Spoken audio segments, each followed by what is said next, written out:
With the 2026 NFL season set to officially start in the coming weeks, it's understood amongst the most hardcore of fans to your casual fantasy football enjoyer, the beginning of any NFL season is the place where you could spend 8 months convincing yourself you understand a team and then lose that confidence in the first quarter of week 1. Every year, teams with the highest and lowest expectations show up carrying a ton of promise or volatility that trying to predict them feels less like analysis and more like emotional gambling.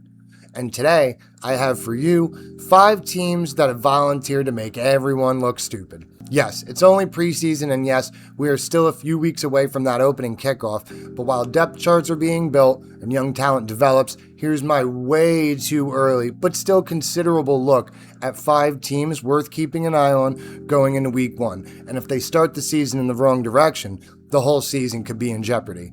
And of course, we have the Jets on this list. Geno Smith is back in town. Let's see about it. We have the Bengals, we have the Seahawks, we have the Patriots, and then the Chargers. 5 teams, 5 potential massive swings, 5 stories that could tilt the entire season in either direction. So let's talk about it. First, the Jets. The Jets are the kind of team that make you question whether year-to-year stability is even possible yet. On paper, they always have a plan, but it rarely develops. Geno Smith comes back to the franchise that drafted him. His return isn't just sentimental storyline. It's strategic. He's the bridge, a veteran in a room with young and hungry offensive weapons, the quarterback who is supposed to keep the Jets competitive while the rest of the roster tries to figure out what it wants to be. And then there's Cade Klubnik. The quarterback who exists for now is merely to make the future feel exciting and the present feel temporary. But of course, how long do you wait? How patient can you be? How many weeks of "we're evaluating everything" does it take before the fan base starts counting down to the inevitable if the season starts in poor fashion for Geno? Their offensive line sits at the 19 ranking coming into this year, so not bad, not great, not anything you could confidently brag about. But if they do take a step forward, Geno's life gets a little bit easier and Klubnik's timeline probably slows down.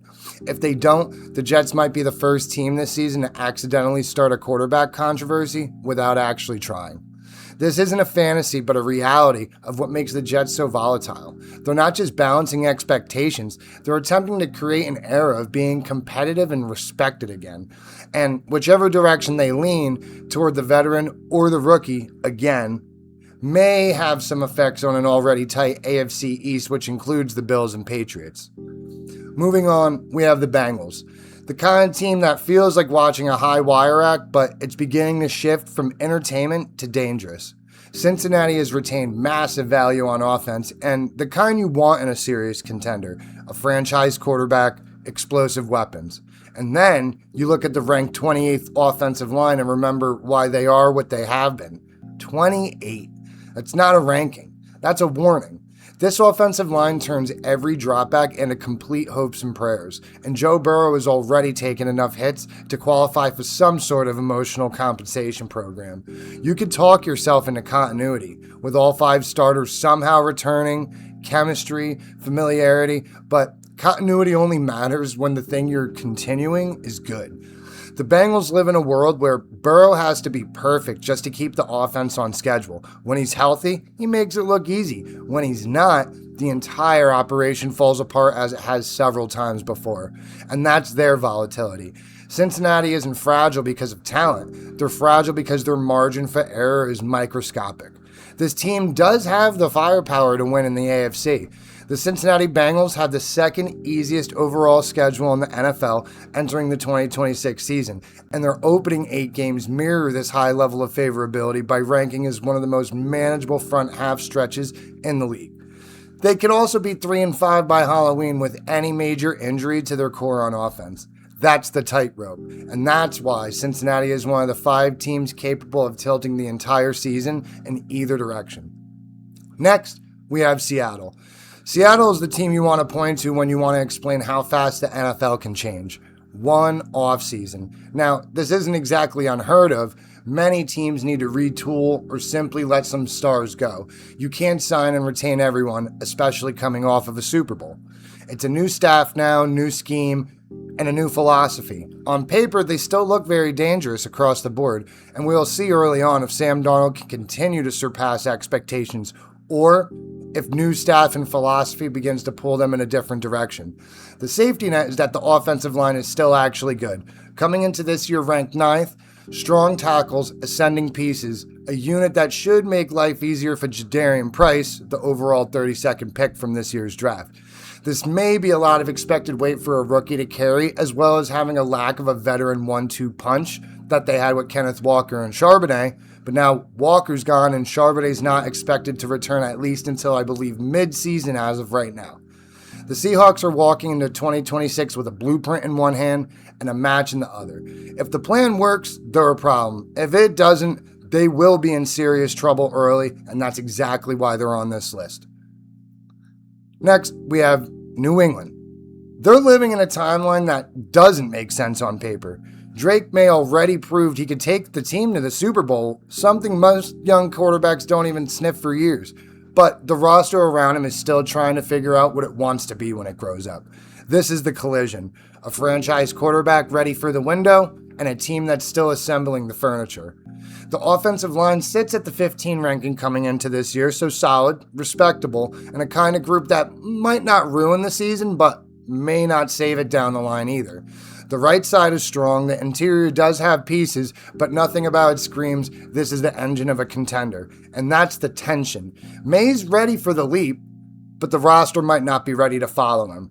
The Patriots aren't volatile because of chaos, they're volatile because of their expectations. When your quarterback proves he could take you to the biggest stage, the countdown starts whether you're ready or not.